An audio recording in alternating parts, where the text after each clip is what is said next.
pagi Tuhan, selamat pagi Yesus, selamat pagi Roh Kudus. Terima kasih buat hari yang cerah ini karena Tuhan masih memberkati kami. Tuhan Yesus yang baik, kami mau memulai ibadah kami. Biarlah Tuhan ada di tengah-tengah kami, berkati ibadah kami agar berjalan dengan lancar. Indah dan permohonan kami Tuhan, di dalam nama Yesus kami sudah berdoa. Amin. Amin. Nah, Kak Nina tadi bangun pagi, Kak Nina udah berdoa belum? Udah lah Kak, harus bersyukur kita Kak. Juga ya Kak. Kak Nina hari ini sudah siap untuk memuji nama Tuhan? Sangat siap Kak. Pasti dari KKR siap juga ya Kak Nina? Siap, Kak. Tapi Kak Nina tadi udah olahraga belum? Belum. Udah gerakan tubuh belum Kak? Belum Kak. Oke, karena Kak Nina belum menggerakkan tubuh, yuk kita bernyanyi sambil menggerakkan tubuh. Kita adik-adik KKR yuk. Adik-adik semuanya boleh bangkit berdiri. Kita mau bernyanyi di kepak-kepakan sayapnya.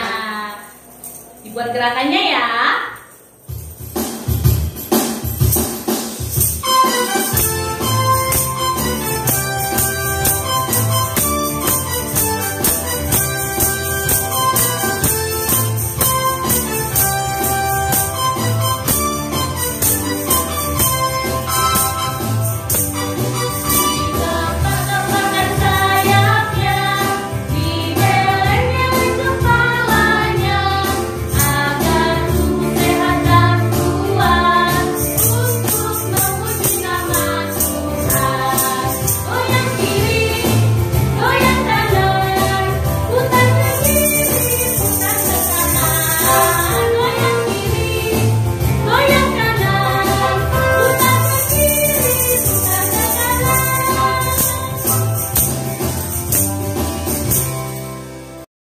Nah, adik-adik KKR, tadi kita sudah bernyanyi, kita sudah goyangkan badan kita ke kiri, goyangkan badan kita ke kanan.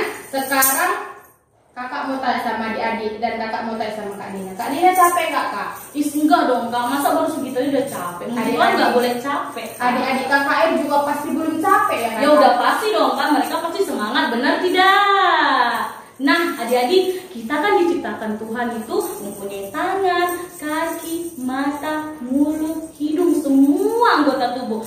Tapi kita harus menggunakannya dengan hati-hati, karena kita tidak boleh salah menggunakan tangan kita dengan sembarangan. Contohnya gimana Kak menggunakan tangan sembarangan? Mencuri Kak. Nah seperti itu. Kalau kaki Kak, contohnya pergi ke tempat-tempat yang gak baik Kak. iya, yang kadang mau kalau dia punya kakak adik mau Iya Kak, ditunjuk namanya ya Kak ya, Iya, kalau nggak disepak, Ah. dikiranya bola ya kan Kak, kalau bola nggak apa-apa ya kan Kak ya. Nah, jadi adik-adik harus berhati-hati menggunakan anggota tubuhnya. Nah, oleh sebab itu, mari kita angkat lagu pujian kita bernyanyi hati-hati gunakan tubuhmu.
Nah, adik-adik semuanya boleh duduk kembali ke tempat masing-masing. Sekarang kita mau mendengarkan firman Tuhan. Adik-adik semuanya boleh ambil kitabnya. Kita mau mendengarkan firman Tuhan.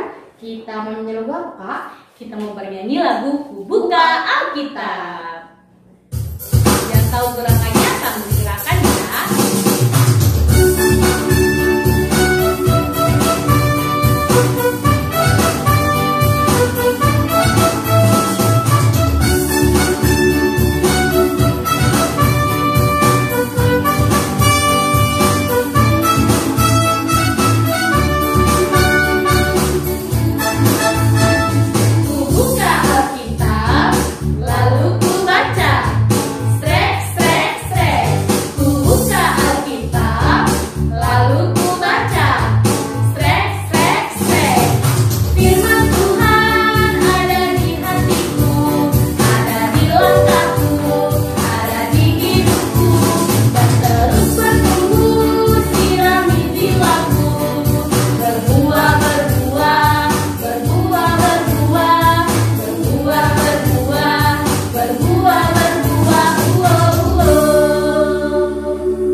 Shalom anak-anak KKR yang dikasihi Tuhan, selamat hari Minggu. Sebelum kita mendengarkan firman Tuhan di hari Minggu ini, mari kita siapkan hati kita dan pikiran kita. Kita bersatu di dalam doa, lipat tangannya, tutup mata dan tunduk kepalanya. Kita berdoa. Tuhan Allah Bapa kami yang bertahta dalam kerajaan sorga, terima kasih Tuhan. Kami mengucap syukur untuk berkat Tuhan yang masih kami rasakan hingga pada saat hari ini, di mana Tuhan masih berikan kami kesempatan untuk memuji memuliakan Tuhan dan mendengarkan firman Tuhan. Kiranya ya Bapa, firman-Mu yang akan kami dengar bisa kami mengerti dan bisa kami kerjakan dalam kehidupan kami sebagai anak-anak KKR. Berkati hamba-Mu, Pendeta Elizabeth Bruginting, yang akan Tuhan pakai saat ini untuk menyampaikan firman Tuhan kepada anak-anak KKR. Ya Tuhan, berkatilah kami supaya kami layak untuk terus melakukan kehendak Tuhan dan bisa dengan tenang mendengarkan firman-Mu, sehingga kami layak untuk dinamai anak-anak Tuhan. Di dalam nama Yesus kami berdoa. Amin.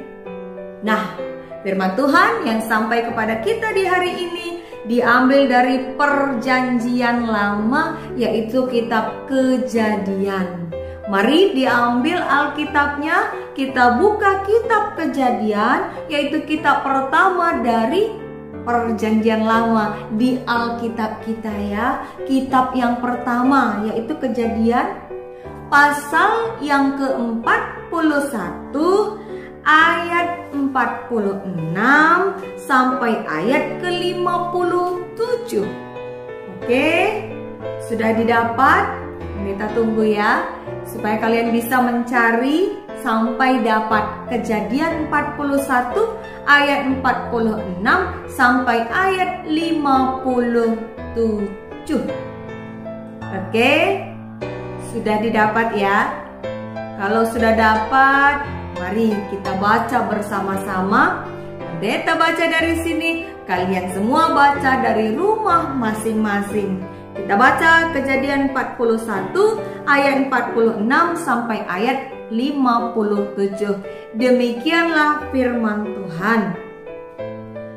Yusuf berumur 30 tahun ketika ia menghadap Firaun, raja Mesir itu.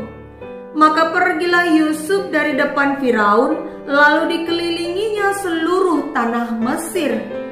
Tanah itu mengeluarkan hasil bertumpuk-tumpuk dalam ke-7 tahun kelimpahan itu. Maka Yusuf mengumpulkan segala bahan makanan ke-7 tahun kelimpahan yang ada di tanah Mesir, lalu disimpannya di kota-kota. Hasil daerah sekitar tiap-tiap kota disimpan di dalam kota itu. Demikianlah Yusuf menimbun gandum seperti pasir di laut, sangat banyak, sehingga orang berhenti menghitungnya karena memang tidak terhitung. Sebelum datang tahun kelaparan itu, lahirlah bagi Yusuf 2 orang anak laki-laki yang dilahirkan oleh Asnat, anak Potifera, imam di On. Yusuf memberi nama Manasye kepada anak sulungnya itu, sebab katanya, Allah telah membuat aku lupa sama sekali kepada kesukaranku dan kepada rumah Bapakku. Dan kepada anaknya yang kedua diberinya nama Efraim, sebab katanya, Allah membuat aku mendapat anak dalam negeri kesengsaraanku. Setelah lewat ke-7 tahun kelimpahan yang ada di tanah Mesir itu, mulailah datang 7 tahun kelaparan.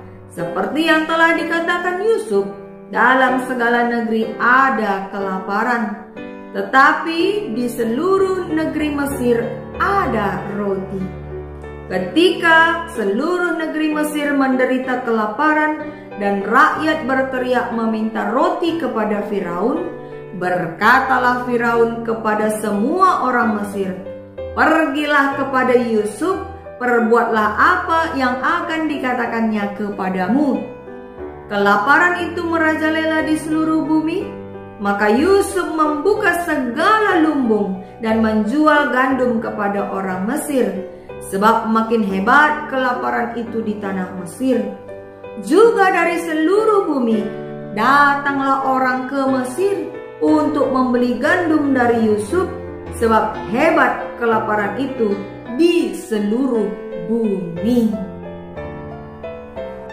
Ya, demikianlah firman Tuhan yang sampai kepada kita hari ini.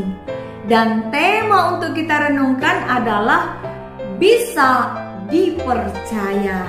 Mari kita ucapkan bersama-sama 1, 2, 3, bisa dipercaya. Sekali lagi anak-anak Tuhan, 1, 2, 3, bisa dipercaya. Nah, sebelum kita membahas lebih jauh tentang isi firman Tuhan hari ini, pendeta mau tanya dulu kepada kalian. Anak-anak KKR dikasih Tuhan, adakah dari kalian yang pernah memperhatikan seorang anak pedagang koran? Ada? Biasanya di perempatan jalan dekat lampu lalu lintas ada pedagang koran. Ada nggak yang pernah melihat pedagang korannya masih anak kecil? Pendeta pernah.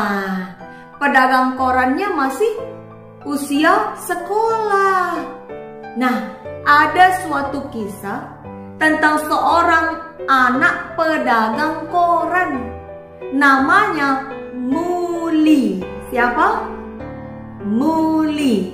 Mungkin ada yang namanya sama ya. Itu tidak disengaja. Pendeta mau bercerita tentang Muli, si pedagang koran. Suatu hari, Muli ketika dia sedang menunggu pembeli koran yang ia jual, di siang hari yang panas terik, dia duduk di perempatan di bawah lampu lalu lintas, menunggu orang-orang membeli korannya. Tiba-tiba dia melihat ada dompet yang jatuh. Kalian pernah nggak mendapati ada dompet yang jatuh? Apa yang kalian lakukan kalau kalian mendapat dompet yang jatuh? Si Muli ini tadi, begitu dia melihat ada dompet yang jatuh, dengan tangan gemetar dia mulai mengambil dompet itu. Lalu dia mulai membuka isinya. Dan ternyata apa isinya? Di dalam dompet itu ada banyak sekali uang. Wah, bisa kita bayangkan ya, di dalam dompet itu ada banyak uang. Nah, selain ada uang, di dalam dompet itu juga ada kartu-kartu identitas dan surat-surat penting. Lalu dengan semakin gemetar, si Muli kembali melihat satu persatu kartu identitas yang ada di dalam dompet itu. Setelah dia melihat uangnya banyak, dia lihat kartu-kartu yang ada di dalam dompet itu. Dan di salah satu kartu identitas itu ada foto pemilik dompet. Nah, lalu dia melihat, dia perhatikan dengan benar-benar, dengan sangat serius. Dan tiba-tiba dia ingat, ini kan yang biasa lewat sini, bapak-bapak yang biasa mengendarai sepeda motor. Sepertinya dia bekerja di sekitar daerah ini. Makanya dia sering bertemu dengan si bapak tersebut. Lalu dengan hati yang ragu, si Muli berpikir, aku pulangin nggak ya ini dompet? Apakah aku mencari pemilik dompet ini lalu mengembalikannya? Atau aku simpan saja dan uangnya aku pakai untuk membeli kebutuhan-kebutuhan hidupku. Anak-anak KKR yang dikasih Tuhan, kalau kalian jadi muli, apa yang kalian lakukan? Ayo. Ada yang pernah punya pengalaman serupa? Nah, si muli ketika dia sedang berpikir pulangin atau simpan, pulangin atau simpan, tiba-tiba dia ingat. Ada satu nasihat dari ibunya, dari nandenya, yang sering mengingatkan supaya muli selalu bertindak jujur. Walaupun dia hanyalah seorang pedagang koran, tapi dia tidak boleh mencuri dan ia harus jujur. Nah, maka muli memutuskan untuk mencari si pemilik dompet itu supaya bisa mengembalikan dompet tersebut. Namun apa yang terjadi? Keesokan harinya, muli menunggu di perempatan lampu merah itu dan melihat satu persatu wajah para pengendara sepeda motor. Mana tahu di situ ada si pemilik dompet. Tapi di hari itu dia tidak menemukan orang tersebut. Dan keesokan harinya dia kembali mencari si pemilik dompet tadi. Nah, karena dia sudah merasa lelah memperhatikan satu persatu wajah pengendara sepeda motor yang lewat, maka akhirnya dia terduduk. Dia duduk diam dan termangu. Tahu termangu? Ya, duduk dengan pandangan yang jauh. Dia berpikir, jangan-jangan dompet ini memang sengaja jatuh supaya dompet itu menjadi miliknya. Jangan-jangan itu adalah rencana Tuhan, dia pikir begitu.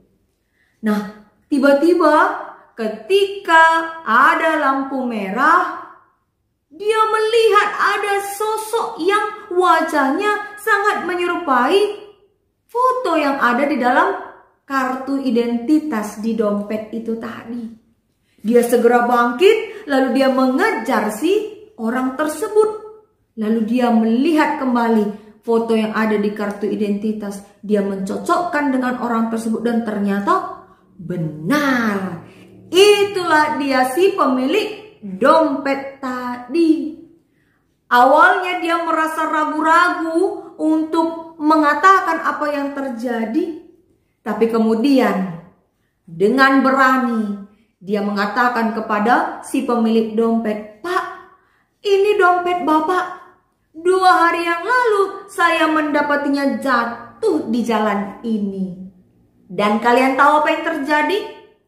Setelah dia mengembalikan dompet tersebut, si pemilik dompet tadi bertanya kepada muli, "Kamu kelas berapa?"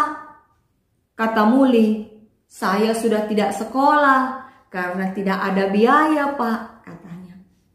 Lalu kata si pemilik dompet, "Saya akan sekolahkan kamu dan akan membiayai kebutuhanmu untuk bersekolah. Kamu mau tidak?" Kata si pemilik dompet tadi kepada muli. Apa reaksi muli? Senang atau sedih? Sudah pasti senang. Muli sangat bersuka cita. Kenapa? Karena dia bisa bersekolah kembali. Nah, pendeta mau tanya, kira-kira apa yang membuat si pemilik dompet tadi mau menyekolahkan si muli? Karena dia jujur dan dia bisa dipercaya. Sehingga muli mendapat kesempatan untuk bersekolah kembali dan meraih cita-citanya. Ada dari kita yang pernah mendengar kisah yang serupa? Nah, di Alkitab kita ada seseorang yang juga jujur dan bisa dipercaya. Namanya siapa? Yusuf, yang menjadi bahasan firman Tuhan kita hari ini. Ya, Yusuf adalah orang yang bisa dipercaya. Bagaimana kisah Yusuf? Anak-anak KKR yang dikasihi Tuhan, mungkin ada dari kita yang sudah pernah mendengar kisah tentang Yusuf, ya. Yusuf di umur yang ke-17 tahun, dia dijual oleh saudara-saudaranya sehingga dia sampai dan terdampar di Mesir, di sebuah negeri yang asing di mana dia tidak punya saudara ataupun kenalan di tempat itu. Nah, berbagai hal dialami oleh Yusuf, suka dan duka ia jalani. Hingga suatu hari dia dipanggil oleh raja untuk menafsirkan mimpi raja. Pada waktu itu nama raja yang memerintah di Mesir adalah Raja Firaun. Nah, Raja Firaun mempunyai mimpi. Mimpinya berulang-ulang sehingga dia merasa kesulitan untuk mengerti artinya. Lalu dia memanggil Yusuf yang pada waktu itu sedang di dalam penjara oleh karena istri Potifar yang memfitnah dia, mengatakan bahwa dia berbuat jahat padahal sebenarnya tidak. Lalu Yusuf menafsirkan mimpi Raja Firaun, yaitu akan terjadi 7 tahun masa kelimpahan, berlebihan, hasil ladang yang sangat banyak. Tapi setelah itu akan ada masa 7 tahun kelaparan di mana tanah menjadi kering sehingga ladang-ladang tidak menghasilkan apa-apa. Nah, anak KKR yang dikasihi Tuhan, ketika Yusuf menghadap raja dan menafsirkan mimpi raja itu, lalu raja merasa Yusuf ini pasti orang yang pintar. Ya, dia pasti orang yang pintar karena dia bisa menafsirkan mimpi. Lalu dia pun mempercayakan Yusuf untuk menangani masa 7 tahun kelimpahan dan 7 tahun masa kelaparan. Dan Yusuf menjadi orang nomor 2, orang penting nomor 2 di Mesir. Setelah raja, Yusuflah orang penting di negeri itu. Kalau tadi misalnya Raja Firaun itu presiden, maka Yusuf adalah wakil presidennya. Begitulah kira-kira. Nah, ketika sudah sampai masa 7 tahun kelimpahan, Yusuf yang dipenuhi hikmat dari Tuhan mau mengaturkan segala sesuatunya supaya masa kelimpahan itu tidak berlalu begitu saja. Dia menyimpan hasil-hasil ladang di kota-kota tersebut sehingga banyaknya gandum seperti pasir di laut. Ada yang pernah menghitung pasir di laut? Tidak ada ya. Kalaupun ada itu namanya kurang kerjaan. Karena apa? Pasir di laut tidak terhitung. Seperti itulah hasil ladang gandum pada waktu itu tidak terhitung banyaknya. Lalu setelah itu mulailah 7 tahun masa kelaparan. Tetapi Yusuf tidak takut, orang-orang Mesir tidak takut, dan Raja Firaun juga tidak takut karena mereka sudah bersiap-siap. Raja sudah mempercayakan kepada Yusuf untuk mengatur agar 7 tahun masa kelaparan itu mereka tidak kelaparan dan kekurangan bahan makanan. Nah, dengan hikmat dari Tuhan, Yusuf mengaturkan segala sesuatunya tanpa pernah dia mengambil sedikit pun untuk kepentingan pribadinya. Tapi dia bertanggung jawab, secara jujur dia bekerja untuk kepentingan orang banyak. Ya, sehingga dia memperoleh berkat. Di dalam masa 7 tahun kelaparan itu lahirlah 2 orang anak bagi dia. Yang pertama namanya Manasye, yang kedua namanya Efraim. Ada nggak yang namanya sama? Ada? Kalau ada, angkat tangannya dari rumah. Meskipun pendeta tidak bisa lihat, tapi Tuhan melihat, ya kan? Efraim dan Manasye itu nama-nama anak Yusuf. Nah, apa yang dilakukan Yusuf di negeri Mesir itu tidak hanya dirasakan oleh rakyat Mesir, tapi semua orang dari seluruh bumi ini datang ke Mesir untuk membeli gandum dari Yusuf. Karena Yusuf sudah mengatur segala sesuatunya supaya Mesir bisa berkelimpahan bahan makanan. Nah, anak-anak kakak yang dikasihi Tuhan, apa yang bisa kita tiru dari Yusuf? Yusuf yang pertama adalah dia orang yang dekat dengan Tuhan.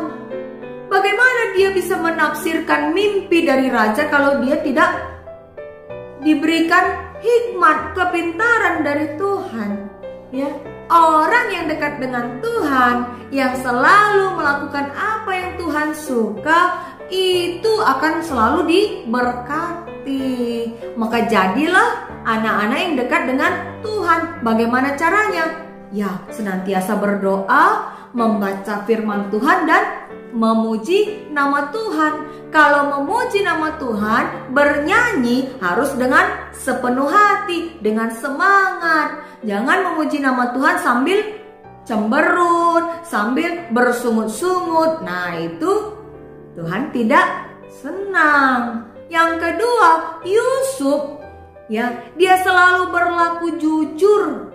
Dia sudah dipercayakan kekuasaan untuk mengaturkan makanan-makanan di 7 tahun masa kelimpahan.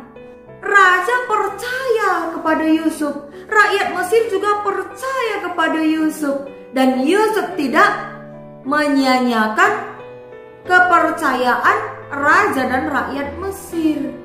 Dia dengan sikap yang berani, sikap yang jujur dan bisa dipercaya, mau melakukan semua itu untuk kepentingan orang banyak. Dia tidak memikirkan dirinya sendiri. Ingat ya pengalaman Muli, si pedagang koran yang menemukan dompet tadi. Kalau tadi dia mengambil isi dompet itu, dia memikirkan kepentingannya saja, maka dia tentunya tidak akan mendapat kesempatan untuk sekolah kembali. Benar tidak? Iya.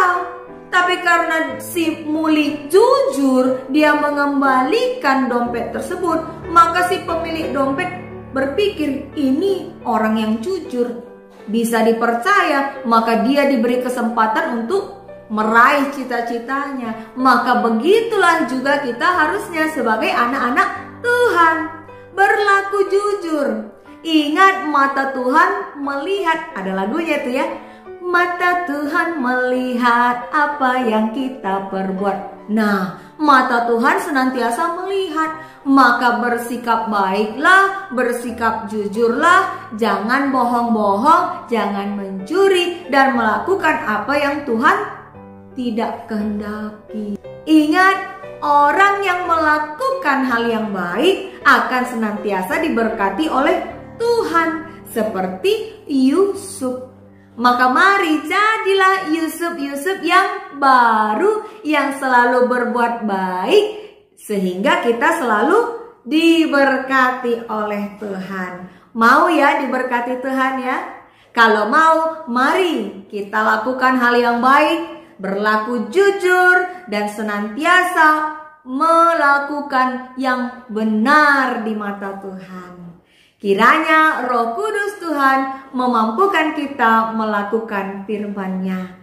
Amin. Mari kita tutup firman Tuhan dengan berdoa. Kita bersatu di dalam doa. Tuhan Allah Bapa kami yang bertata di dalam kerajaan sorga, terima kasih Tuhan, Engkau masih mengingatkan kami melalui firman-Mu yang telah kami dengar. Ajari kami ya Bapa untuk senantiasa melakukan hal yang baik di mata Tuhan dan bisa berlaku jujur dalam setiap hal, sehingga kami bisa dipercaya seperti Yusuf yang bisa dipercaya oleh rakyat Mesir dan Raja Firaun. Kiranya Tuhan mampukan kami untuk menjadi berkat dalam kehidupan kami, sehingga membuat hati orang tua kami senang, hati teman-teman kami senang, dan semua orang yang dekat dengan kami senang mengenal kami. Inilah doa dan tekad kami Tuhan, di dalam nama Yesus kami berdoa. Amin. Nah adik-adik, tadi sudah mendengarkan firman Tuhan yang dibawakan oleh pendeta kita kan? Nah Kak Nina, temanya apa ya kira-kira tadi? Nah, tema kita yaitu bisa dipercaya. Nah siapa ya Kak yang bisa dipercaya itu? Nah, pada khotbah kita tadi yaitu tokohnya Yusuf, di mana pada masa pemerintah Raja Mesir, Yusuf dipercayakan menjadi orang nomor 2 karena Yusuf Kak pada saat itu tidak sedikit pun mengambil keuntungan pribadi dirinya sendiri Kak. Wow, berarti Yusuf ini adalah seorang tokoh yang sangat jujur ya Jujur, Kak? Kak. Nah adik-adik, berarti kita diajak untuk hidup jujur. Karena Tuhan senang dengan anak-anak yang jujur. Nah oleh sebab itu kita mau bernyanyi lagu yang berhubungan dengan tema kita dengan judul Jadi Anak Jujur. Musik Bang.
Nah, adik-adik, tiba saatnya kita mau mengumpulkan persembahan kita dengan syarat RSJ. Apa itu, Kak?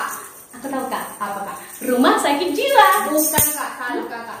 Jadi apa ya Kak ya? R itu rapi, Kak. Oh rapi. Terus Kak? S itu sopan. Sopan. J itu jujur. Oh Kak. berarti RSJ rapi, sopan, Dan jujur. Oh seperti itu ya adik-adik, bukan rumah sakit jiwa ya. Kak Nina hilap ya. Nah oleh sebab itu kita mengumpulkan persembahan kita bernyanyi lagu Sejuta Sejuta.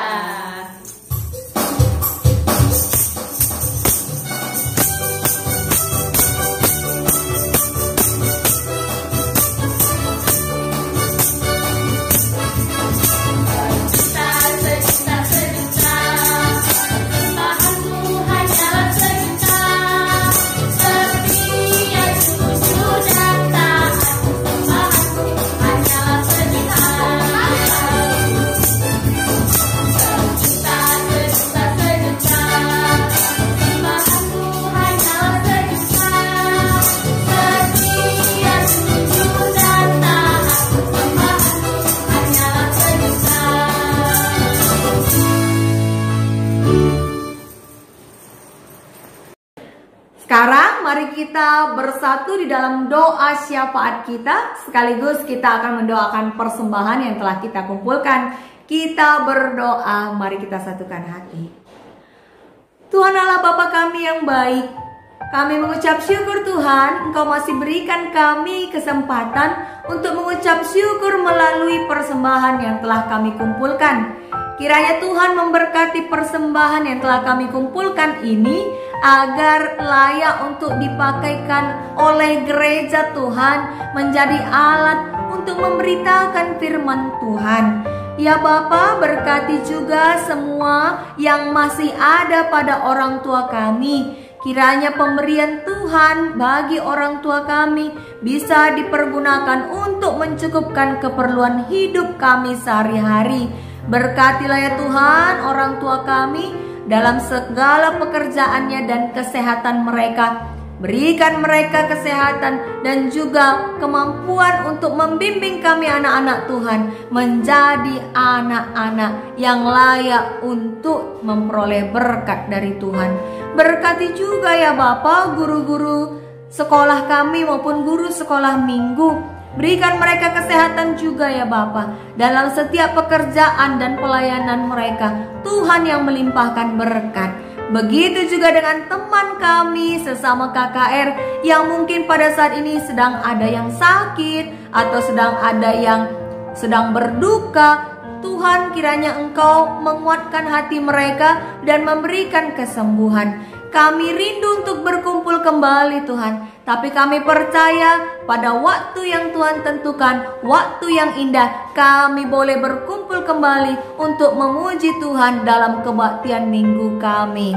Tuhan, inilah doa kami serahkan melalui anak-Mu Yesus Kristus yang sudah mengajari kita berdoa. Mari kita ucapkan doa Bapa kami bersama-sama. Bapa kami yang di sorga, dikuduskanlah nama-Mu. Datanglah kerajaan-Mu, jadilah kehendak-Mu di bumi seperti di sorga. Berikanlah kami pada hari ini makanan kami yang secukupnya, dan ampunilah kami akan kesalahan kami, seperti kami juga mengampuni orang yang bersalah kepada kami. Dan janganlah membawa kami ke dalam pencobaan, tetapi lepaskanlah kami daripada yang jahat. Karena Engkaulah yang mempunyai kerajaan dan kuasa dan kemuliaan sampai selama-lamanya. Amin. Ibadah kita sudah selesai. Shalom, selamat hari Minggu. Tuhan Yesus memberkati.